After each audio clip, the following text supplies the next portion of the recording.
ఉన్న ఊర్లో ఉపాధి దొరకక కొందరు, ఒకవేళ ఉపాధి దొరికినా ఎంతకంటే గొప్పగా జీవితాన్ని ఊహించుకొని కొందరు, గొప్పగా బతకాలనే ఆలోచనతో కొందరు, ఇంట్లో పిల్లల పెండ్లీలకో లేదంటే అనారోగ్యాలకో అప్పులు చేసి ఆ అప్పులు తీర్చలేక గల్ఫ్కు పోతే తొందరగా అప్పులు తీర్చొచ్చు, తొందరగా లైఫ్లో సెటిల్ అవ్వచ్చు. ఇట్లాంటి రకరకాల కారణాలతోటి తెలంగాణ వ్యాప్తంగా లక్షలాది మంది గల్ఫ్ కంట్రీస్కి పోతున్నారు.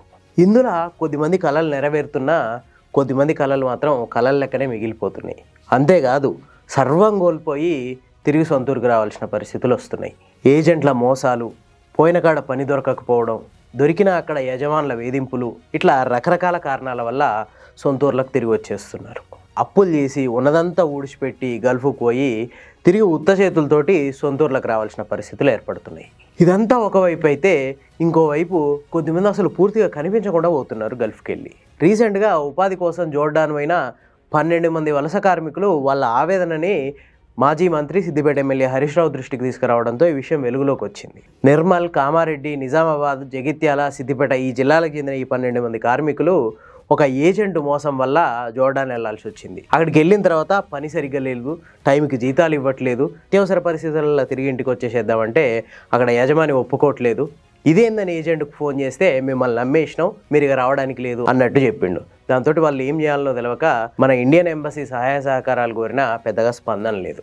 వీళ్ళంతా ఒక్కొక్కరు ఏజెంట్కి 4 లక్షల రూపాయలు కట్టిర్రు. ఇప్పుడు వీళ్ళంతా ఇజ్రాయెల్ బార్డర్లో ఉన్నారు. అక్కడే ఉండి బతుకుదామంటే చేతిలో పైసలు లేవు. పోనీ తిరిగి వద్దామంటే కంపెనీ పర్మిషన్ ఇవ్వట్లేదు. ఏజెంట్కు ఫోన్ చేస్తే మిమ్మల్ని నమ్మేసినా అంటుండు. దిక్కు దోచట్లేదు, ఏం చేయాలనో అని చెప్పి ఏడుచుకుంటూ వీడియోలు చేసి ఇక్కడ వాళ్ళకు పంపుతున్నారు. ఇది ఈ 12 మంది ముచ్చటే కాదు, దాదాపు తెలంగాణలో 4-5 లక్షల మంది గోస. ఒక ఉమ్మడి కరీంనగర్ జిల్లా నుంచే 3.5 లక్షల మంది గల్ఫ్కి ఉపాధి కోసం వలసపోయారు. నిజామాబాద్ జిల్లా నుంచి దాదాపు 2 లక్షల మంది ఉన్నారు. ఉమ్మడి ఆదిలాబాద్ జిల్లా నుంచి 1.5 లక్షల మంది దాకా గల్ఫ్కు వలసపోయి ఉపాధి పొందుతున్నారు. సరే, మరి వాళ్ళందరి బతుకులు ఇట్లనే అవుతున్నాయా? అందరూ ఆగమైపోతున్నారా అంటే లేదు. మెజారిటీ పర్సన్స్ మంచినే సెట్ అవుతున్నారు, అక్కడికి పోయి వాళ్ళ కళలు నెరవేర్చుకుంటున్నారు. మరి మోసపోయేటోళ్ళ పరిస్థితి ఏంది? ఎందుకు ఇట్లా అవుతుందంటే ప్రధానంగా ఏజెంట్లను నమ్మడం. ఇమిగ్రేషన్ చట్టాలకు లోబడి వలస కార్మికుల్ని గల్ఫ్ దేశాలకు పంపి వాళ్ళకు ఉపాధి కల్పించే సంస్థలు తెలంగాణలో 160 మాత్రమే ఉన్నాయి.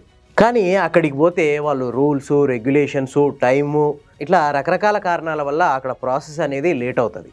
అంతేకాదు మన వాళ్ళకి ప్రతి దాంట్లో ఒక షార్ట్ కట్ కావాలి. ఈ షార్ట్ కట్ కోసమే ఏజెంట్లను నమ్ముతున్నారు. ఈ ఏజెంట్లు దగ్గర తెలంగాణ వ్యాప్తంగా 600 మంది ఉన్నారు.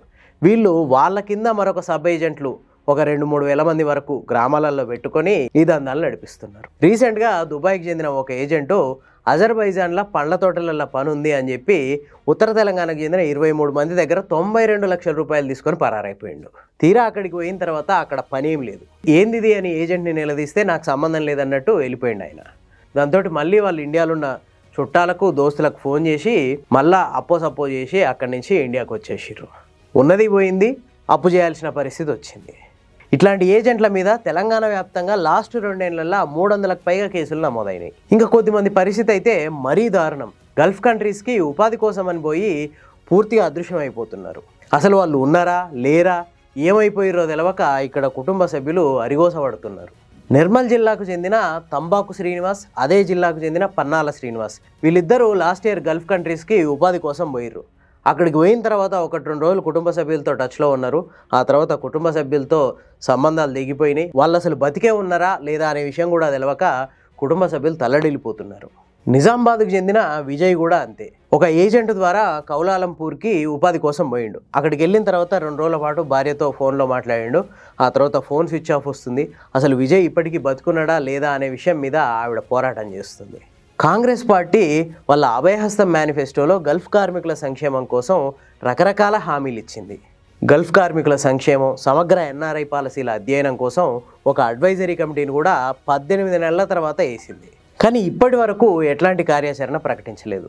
వలస కార్మికుల సంక్షేమం కోసం ఏర్పాటు చేస్తానన్న టోల్ ఫ్రీ నెంబర్ కూడా ఇప్పటి వరకు ఏర్పాటు చేయలేదు.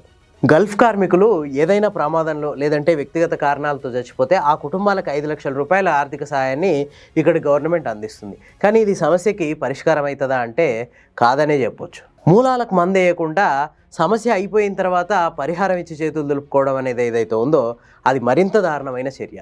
అసలు ఎందుకు గవర్నమెంట్లు ఈ ఏజెంట్ల వ్యవస్థను అదుపు చేయలేకపోతున్నాయి? 2 ఏళ్లలో 300 కేసులు నమోదైనా ఎందుకు ప్రజల్లో చైతన్యం కలిగించలేకపోతున్నాయి? అక్షరాస్యత లేని మన దేశ పౌరులు మన దేశం దాటి వేరే దేశానికి వెళ్తుంటే అక్కడ అతను ఏ కారణంతో అక్కడికి వెళ్తున్నాడు, సరైందేనా, ఇతను వెళ్తున్న ఉద్యోగాలు అక్కడ ఉన్నాయా అనే వ్యవస్థను మనం క్రియేట్ చేసుకోలేమా? ఎన్ని రోజులు గల్ఫ్ కార్మికుల అవస్థల మీద మనం ఇట్లా వార్తలు చెప్పుకోవాలి? ఇప్పటికైనా ఈ అడ్వైజరీ కమిటీ ఇమీడియట్గా తన కార్యాచరణను ప్రకటించి గల్ఫ్ కార్మికుల అవస్థల నుంచి విముక్తి కల్పించాల్సిన అవసరం ఉంది.